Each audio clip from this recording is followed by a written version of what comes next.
বিসমিল্লাহির রহমানির রহিম। হযরত আনাস রাদিয়াল্লাহু আনহু বর্ণিত নবী করিম সাল্লাল্লাহু আলাইহি ওয়াসাল্লাম মসজিদে কিবলার দিকে দেয়ালে থুতু লেগে রয়েছে দেখতে পেলেন। বিষয়টি তার কাছে খুবই খারাপ মনে হলো, এমনকি তার মোবারক চেহারা অসন্তুষ্টির ভাব পরিলক্ষিত হলো। তৎক্ষণাৎ তিনি উঠে দাঁড়িয়ে নিজ হাতে ঘষে তা তুলে ফেললেন। এরপর বললেন, তোমাদের কেউ যখন নামাজে দাঁড়ায় তখন সে তার রবের সাথে একান্তে কানে কানে ফিসফিস করে কথা বলে। তখন রব তার ও কেবলার মধ্যবর্তী স্থানে অবস্থান করেন। সুতরাং তোমাদের কেউ যেন কেবলার দিকে থুতু না ফেলে, বরং তার বাম দিকে অথবা পায়ের নিচে থুতু ফেলে। এরপর রাসূলুল্লাহ সাল্লাল্লাহু আলাইহি ওয়াসাল্লাম সে চাদরের এক কোণা ধরে তাতে থুতু ফেললেন এবং উহার একাংশ অন্য অংশের উপর রগড়ে দিয়ে বললেন, অথবা এরূপ করবে। বুখারী মুসলিম।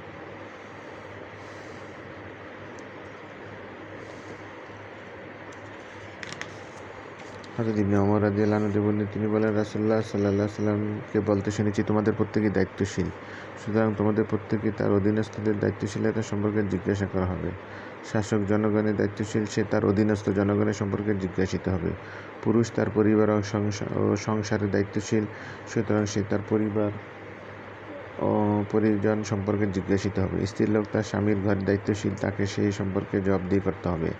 খাদেম তার মনিবের সম্পদের দায়িত্বশীল, কাজেই তাকে তার সেই দায়িত্ব সম্পর্কে প্রশ্ন করা হবে। আর তোমাদের প্রত্যেকেই দায়িত্বশীল, প্রত্যেকেই নিজ নিজ দায়িত্ব সম্পর্কে জিজ্ঞাসিত করা হবে। বুখারী মুসলিম। হযরত আবু ইয়ালা মাকাল ইবনে ইয়াসার রাদিয়াল্লাহু আনহু তিনি বলেন, আমি রাসূলুল্লাহ সাল্লাল্লাহু আলাইহি ওয়াসাল্লাম বলতে শুনেছি, মহান আল্লাহ তার কোনো বান্দাকে প্রজা সাধারণের শাসক নিযুক্ত করার পরে সে যদি ধোঁকাবাজ প্রতারণাকারী হিসেবে মৃত্যুবরণ করে, তাহলে আল্লাহ তার উপর জান্নাত হারাম করে দেবেন। বুখারী মুসলিম। হযরত আয়েশা সিদ্দিকা রাদিয়াল্লাহু তাআলা আনহা তিনি বলেন, আমি রাসূলুল্লাহ সাল্লাল্লাহু আলাইহি ওয়াসাল্লামকে আমার এ ঘরের দোয়া করতে বলতে শুনেছি, হে আল্লাহ, যাকে আমার উম্মতের কোনো কাজে তত্ত্বাবধায়ক নিয়োগ করা হয় অত সে তাদের প্রতি কঠোর নীতি অবলম্বন করে তাদেরকে কষ্টে ফেললে আপনিও তাদের প্রতি কঠোর অবস্থা অবলম্বন করুন।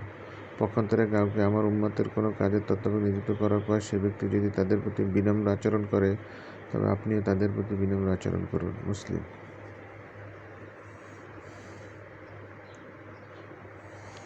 আবু হুরায়রা রাদিয়াল্লাহু আনহু তিনি বলেন, রাসূলুল্লাহ সাল্লাল্লাহু আলাইহি ওয়াসাল্লাম ইরশাদ করেছেন, নবী করিম সাল্লাল্লাহু বনী ইসরায়েলের শাসক ব্যবস্থা পরিচালনা করতেন তাদের নবীগণ। এক নবীর অবর্তমানে পরবর্তী নবী তার স্থান পূরণ করতেন। তোমরা জেনে রাখো, কিন্তু আমার পরে আর কোনো নবী আসবে না, অচিরেই আমার পরে অনেক খলিফা হবেন। সাহাবায়ে কেরাম রাদিয়াল্লাহু আনহুগণ বললেন, ইয়া রাসূলুল্লাহ, এরূপ পরিস্থিতিতে আমাদের প্রতি আপনার কী নির্দেশ?